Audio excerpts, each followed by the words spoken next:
What makes a good first kit? Is it about how intricate it is? What product line it's from? How well it takes a fall after your Roomba mistakes your bookshelf for a low-hanging piñata?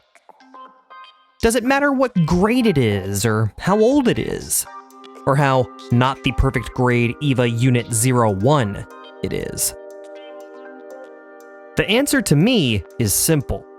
Pick the one that's affordable and looks cool.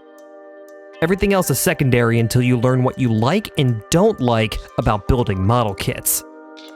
But even so, it's easy to get overwhelmed the first time you arrive at your local hobby shop, like an anxious 20-something's first trip to a legal cannabis dispensary. Which is why it's perfectly normal and good to start with this. The High Grade RX-78 Gundam Revive. The CBD gummies of Gundam plastic model kits. Cheap, available everywhere, and has very little effect on me. It's hard for me to remember exactly when my spouse picked up this kit, snapped it together, and panel-lined it, but it was at least a few years ago at this point. And it's fine. Even if it does feel a little too dollar store kid section for my taste. Its white parts are a few shades lighter than 90s gateway beige, and the joints are as exposed as the engine on a classic rally car. It feels like a toy. And if all you're looking for is a toy you put together yourself, that's fine. But Bandai has spent the last year and some change coming up with all sorts of ways to reimagine its entry-level offerings of its most famous mobile suit. Which begs the question, why might someone still buy a high-grade RX-78 Revive today?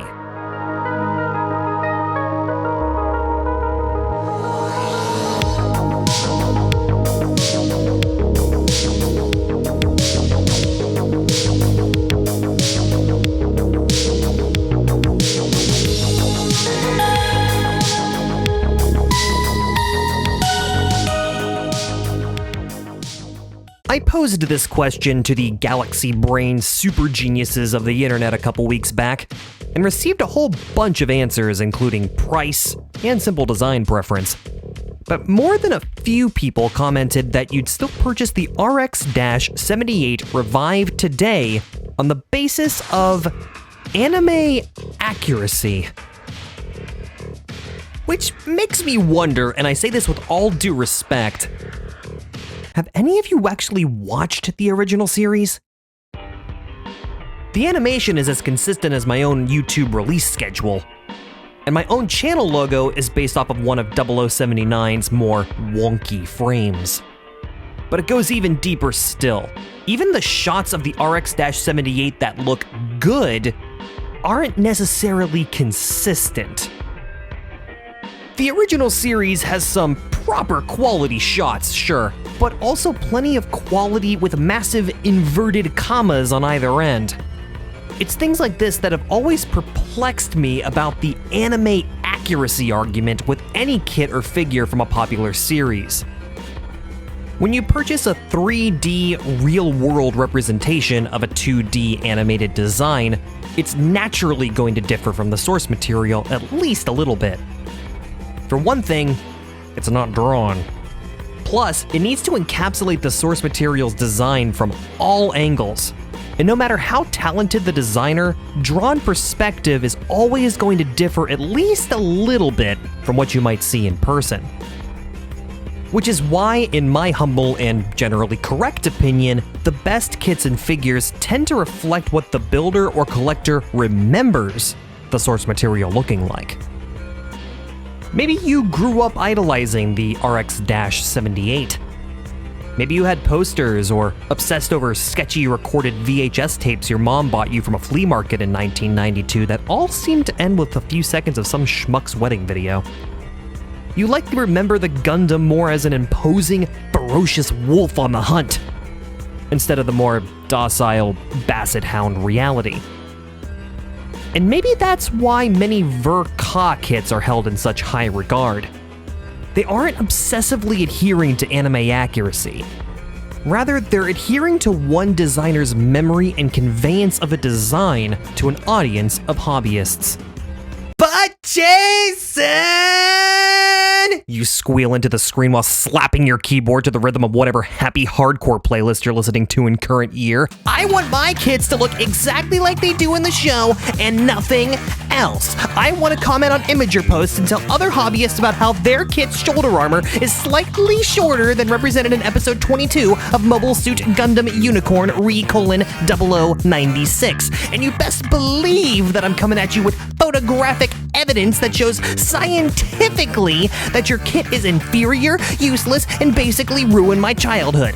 Your kit upsets children, is what I'm saying. Why do you hate children, other builder on the internet? Now, I'm not saying you hate children. I'm just asking questions over here. But seriously, why do you sit outside my nephew's house and flick polycaps at him with a rubber band and a pencil? The only way you will achieve that sort of millimetric consistency you so crave is with CGI. But Jason! It's not really anime if it's not animated exclusively with cells or digital illustration. No, you can't have your gate and keep it too. Luckily, Sunrise has you covered. With this. The High Grade RX-78-2 Gundam. Ver Gundam, The Origin. It's in the show like twice, which makes it all the more difficult for you to fact check me against. The surface detail is greatly increased over its Revive counterpart. And to my objectively correct visual taste, its proportions better drive home the giant walking war machine aesthetic than the casual curves of the High Grade Revive. Retailing for a whole $20 to $25, roughly twice the price of the Revive, your reckless splurging is rewarded with multiple ways to represent your obsession with anime accuracy. Builders can choose from early type and mid-type weapon and armor options for double the visual accuracy. But take heed, dear viewer, you must never mix parts from the early and mid-type configurations, lest the true fans descend from their throne of upvotes to personally cancel you. Heaven forbid you spoil the kit's one-to-one accuracy to one of the best-looking Gundam series yet. Gundam The Origin is ripe with lush, detailed visuals with a wonderful vintage flair. The downright luxurious production value gracing every scene here gives the sense that this is what Yoshiyuki Tomino and his chums saw in their mind's eye when creating the original series, inking individual cells on a shoestring budget. Throwback facial expressions come alive in a way they never did in the originals, despite what you remember from those sketchy DVD rips you got off of LimeWire. And a lot of this is thanks to modern animation technology. The mobile suits of Gundam The Origin heavily utilize cel-shaded CGI to make the act of animating these massive bipedal tanks a much easier task. With more traditional animation, some mechanical movement can be lost in favor of fluidity, squashing and stretching limbs to make actions more dynamic. Using CGI instead makes the suits of Origin feel big, stiff, and frankly awkward. Where series like Gundam Seed and Gundam 00 make mecha fights look like a furious, choreographed dance number, the fights in Origin feel like a bare-knuckle space brawl. Origin's brute force design language shines through with the lines High Grade Granddad. Compared to the Revive, the Origin looks like an ex-college linebacker turned bouncer, keeping the old man Revive out of the VIP section at the club that closed due to COVID, and now I'm sad again. This is the first RX-78 that looks intimidating to me, while the rest look like they were, well, designed for a toy line. However, all this putting accuracy over functionality does make the issues that it has ever more noticeable. Like that scratch in your phone right in the middle of the screen that you really only see when the light hits it just right, and it doesn't bother you at all, you swear. You're looking at it right now, aren't you? While the kit does have a decent ab crunch for a high grade, it is also still a high grade, with a single ball joint connecting the upper and lower body. The slightest tilt in the upper body will create gaps, and bending it back at all will reveal its connection post, like the greasy fellow on the bike trail excitedly unbuttoning his trench coat at passers-by.